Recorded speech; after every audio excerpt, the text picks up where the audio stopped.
O festival espanhol, conhecido, muito famoso como Corrida de Touros, nos ajudou a determinar modelos matemáticos sobre o comportamento de multidões. Aquilo que você vê em protestos, em festivais de músicas, quando junta uma galera numa mesma região. Esses movimentos eles podem ser previsíveis quando a multidão chega acima de uma certa quantidade. É o que a gente vai discutir hoje num trabalho que foi publicado também na Nature, ainda agora em 2025, muito interessantes. Então a pesquisa diz que esse movimento coletivo de grandes multidões, ela pode ser previsível a partir de uma certa densidade. Quer dizer, multidões pequenas não tem como, mas a partir de uma certa densidade, quando tem muita gente, é, esse estudo mostrou que você já tem como avaliar o que vai acontecer, como eles se comportam. Para isso, os pesquisadores usaram 4 anos de observação do festival Corrida de Touros tradicional na Espanha, e eles acabam nos dando alguns insights bem interessantes que nos ajuda a compreender as multidões. Especialmente o comportamento perigoso das multidões em ambientes confinados, quando eles estão apertados, não tem muito para onde ir, né? Então, por quê? Por que a gente estudaria multidão, né? De forma geral, quando a gente tem umas multidões muito densas, aquelas de shows, de festival, de protesto, podem ser um risco para as pessoas que estão lá, porque por algum motivo centenas de pessoas podem acabar se movendo em massa e causa esmagamento. Imagine que horrível, né? Potencial sufocamento e morte.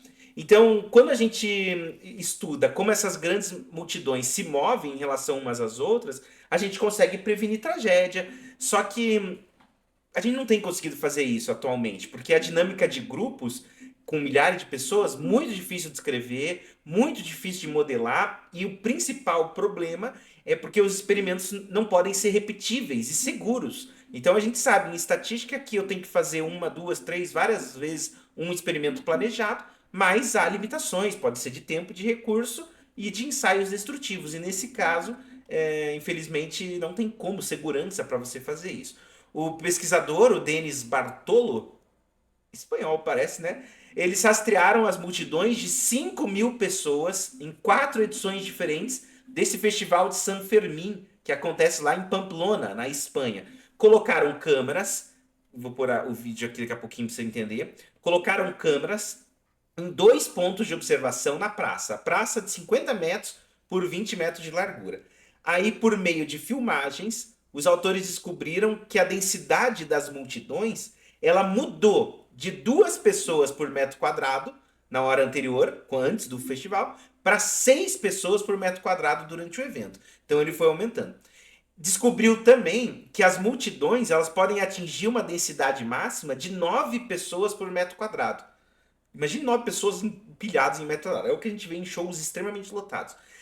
Quando isso acontece, quando essa densidade superior limite de 9 pessoas por metro quadrado é atingida, o que os autores observaram é que esse grande grupo de pessoas, vou até deixar o vídeo rodando para você entendendo, esse grande grupo de pessoas, ele se comportou como um fluido que ia oscilando no intervalo de tempo. Aqui o tempo que ele preveu foi de 18 segundos, quando não havia estímulos externos. Quais são os estímulos externos? Empurrões, por exemplo. Se alguém empurra um grupo, isso vai levando como se fosse uma onda nisso daqui. Então dá para ver no vídeo, né? Como é bem interessante, que você percebe assim o comportamento de fluido que as multidões têm, né? Para estabelecer essa natureza das descobertas, os autores compararam essas filmagens do Festival de San Fermín com a da Love Parade de Duisburg de 2010, lá na Alemanha. E interessante, né, que a Love Parade foi um cenário crítico que aconteceu, que haviam centenas de pessoas numa multidão em pânico, todas saíram correndo ou tentaram, muitas ficaram feridas, 21 pessoas morreram. Então, o que os pesquisadores descobriram? Que quando essa multidão de Duisburg atingiu a densidade semelhante de 9 pessoas por metro quadrado, as mesmas oscilações foram observadas. Essas mesmas que são capazes de causar morte por esmagamento, por sufocamento nas pessoas em situações de pânico, né? Não situação normal. Para mim, multidão não é muito normal, né? Mesmo para assistir show, mas enfim. É, e aí tá aí. Essa é a notícia, né? Depois comenta mais que os autores acreditam que essas descobertas podem oferecer insights muito bons sobre o comportamento de grandes multidões em espaços confinados, mas tá aí algo bem interessante. Eu não conhecia tanto o estudo da multidão, mas dos fluidos, um modelo de fluido bem legal, né? Você vê quando você acumula um monte de gente, como se fosse um monte de formiguinha, né? Eles acabam se comportando como um fluido. Então a gente poderia usar essas equações. Foi por aí que eles foram, né? Usar as equações, prever as densidades, enfim, o que acontecia quando. Então, legal, gostei. Você deixa seu comentário aí para dar aquela força. O que é dar aquela força? Qualquer coisa que você escreva, pode até polemizar, deixar sua opinião. Você vai ser ouvido. Eu leio todos os comentários, tento em certo momento respondê-los, não no mesmo dia, mas eu respondo. E, então, deixa aí seu comentário que você vai me ajudar e vai ser ouvido.